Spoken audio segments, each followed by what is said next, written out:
I call the honourable member Louise Upston. Thank you, Mr Speaker. I'm pleased to stand in support in this third reading of the Weathertight Homes Resolution Services Financial Assistance Package Amendment Bill.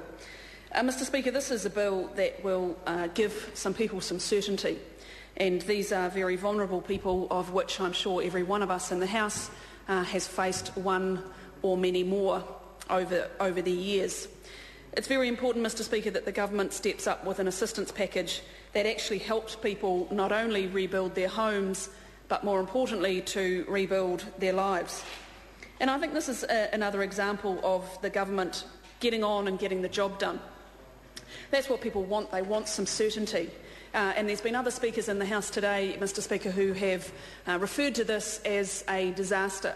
And it's fair to say that it is a disaster of significant proportions, which in the fullness of time may end up to be larger or smaller than the Canterbury earthquake, but a disaster nonetheless.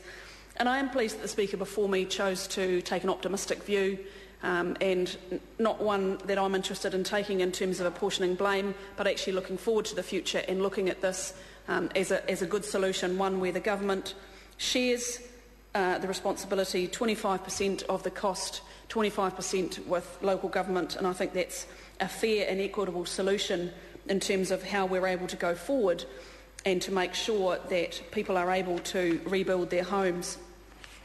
I want to touch just for a moment, because often in this debate, we talk about the financial cost and, is it 1 billion or 11 billion? But actually, probably more importantly for me, Mr Speaker, is the human cost, of which we are entirely unable to measure ever. And that's why, in terms of this contribution, this bill, it actually provides people the certainty to be able to get on, to move forwards, whether it's an individual, whether it's a family, so that they can get on and rebuild.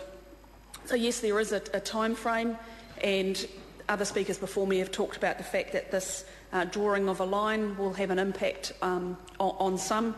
But I think in terms of the Select Committee process, it was clear, given the submissions that came in, there was general support for the bill, and the fact that people accepted that this was a fair and equitable solution to a fairly devastating issue. It was really good to see the strong support from local authorities, and as the Minister spoke about, we've also had the signalling of support and agreement by the banks. They are an important part of this puzzle, so that people who wish to borrow to complete the repairs and maintenance are able to do that. And so I think that's an important part of the solution, getting the banks on board. And I know the Minister's done an enormous amount of work to make sure that this is a package that they could buy into. And so I want to congratulate him for that. I do want to say, Mr Speaker, just in closing, that each one of us has heard the stories and the agony of how much litigation and legal wrangling that has gone on for homeowners in trying to solve this problem of leaky homes. So it's really great to see that this is a bill focused on fixing and rebuilding homes rather than lengthy litigation and legal wrangling.